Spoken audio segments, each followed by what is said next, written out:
Hi, everybody. My name's Mike. I come from a funny family, a very funny family. And thank God, because if I didn't have humor in my life, I'd probably be dead. You see, when I was 18 months old, I was in a pretty bad drunk driving accident. I know I probably shouldn't have been drinking.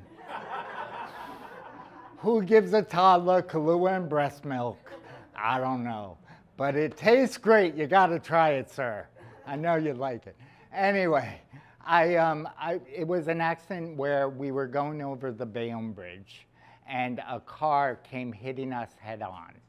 And this is kind of family legend. I think I went through the window, but nobody knows because everybody passed out after the accident.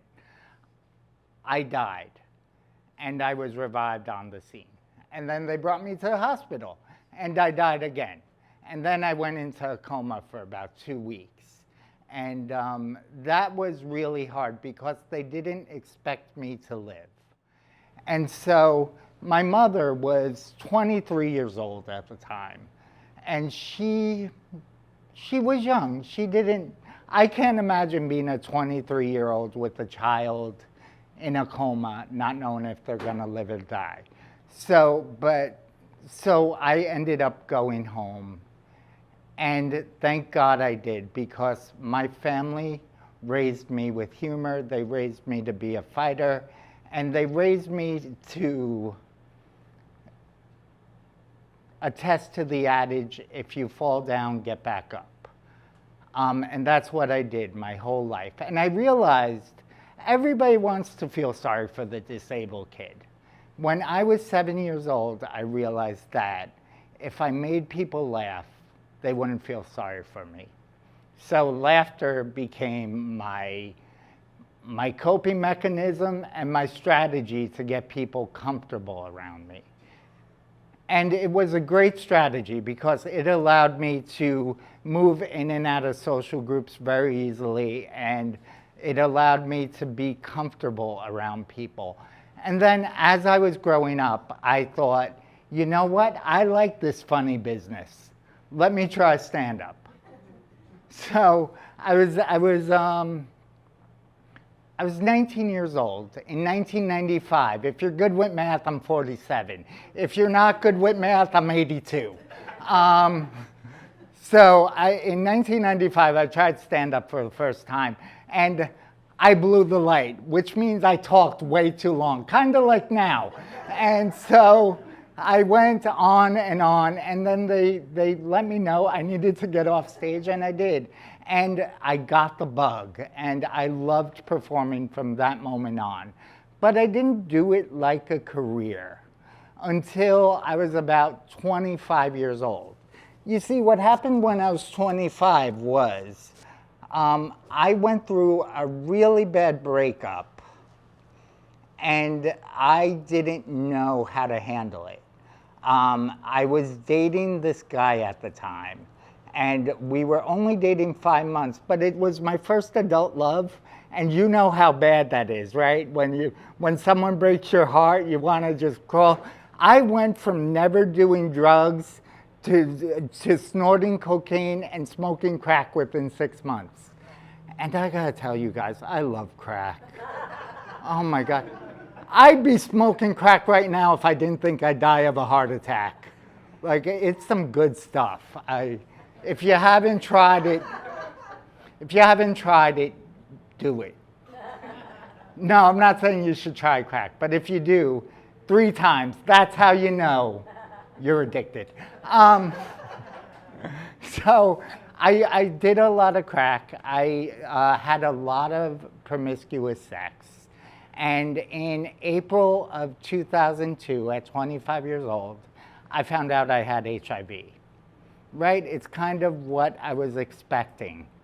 But the interesting thing was when I got tested, I went in and I sat down, and my counselor opened the report and she goes, "You're negative." I'm like, "Oh my God, that's amazing." And then I looked down at the test. You guys, she showed me the wrong test. I mean, I don't know about you, but if I have a counselor, I want them to be accurate. So there I am, 25 years old. I have HIV now. And I did what I always did in moments of crisis. I started making jokes left and right. I called up one of my best friends, and I'm like, well, I tested positive. I guess it's time to make a cake with a plus, and we'll eat it. It'll be great. So that was my weak little attempt at humor back then. And I met up with my friend that night, and we went. She met me in Staten Island because that's where I'm from. Is it weird that I feel dirtier telling you I'm from Staten Island than that I have HIV? Is that? It's a dump, literally. So, thank you, sir. So we talked all night long, and we did what we always do when things are hard. We made fun of it. We had laughs. And it was particularly ironic to me that I found out I had HIV because I was a social worker in an HIV clinic. So, yeah, wow is right, lady. I don't know if you could hear it in the audience, but some lady just goes, wow, like you fucked up, kid. So I was a HIV counselor in Bellevue Hospital, and that was in itself impressive because I saw this day in and day out, and yet it didn't stop me from becoming HIV positive. Now, what it did do to me is, this is weird. Having HIV, contracting HIV, made me realize what I was doing with my life did not make me happy. Being a social worker did not make me happy. Helping people with their problems, I could care less. I mean, seriously, go tell someone else. So I ended up quitting my job. I ended up moving back into my parents' house. I ended up like not having a lot of money, but living at my parents' house and not working, I was able to save all of my money for drugs. So that helped. I kept on using drugs until November or December 2003. And then I started the journey of stopping. And that was a journey because it takes a while. Addiction is one of those things where you'll stop for a while, you'll feel good, and hopefully you don't go back. But every once in a while you'll backslide. And I backslid a few times. And that's okay because each time it taught me something different.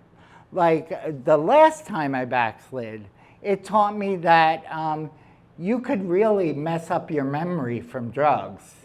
I don't know if you know that, spoiler alert.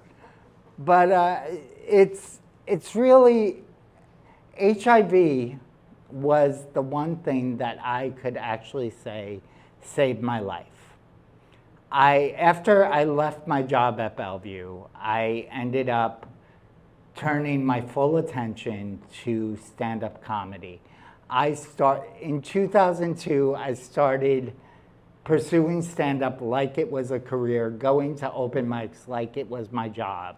And within 2 years, I had enough material to headline on the road, which means 45 minutes to an hour of material.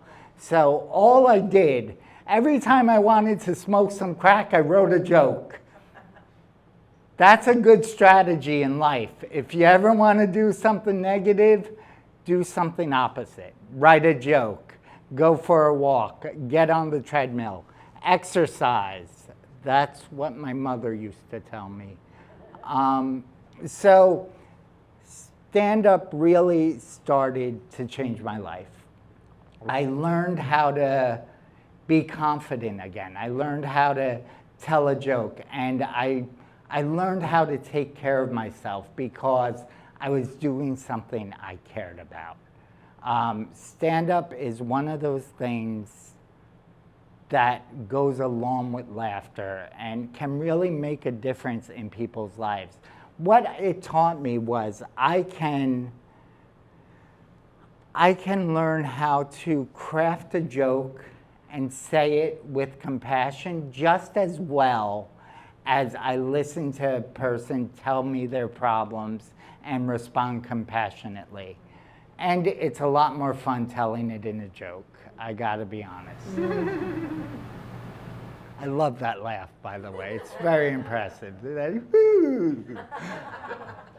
So I ended up like stopping social work for a time and going on the road, making my dreams work. I joined this tour called the Short Bus Comedy Tour, which I love you, lady, which is a tour of comedians who are disabled.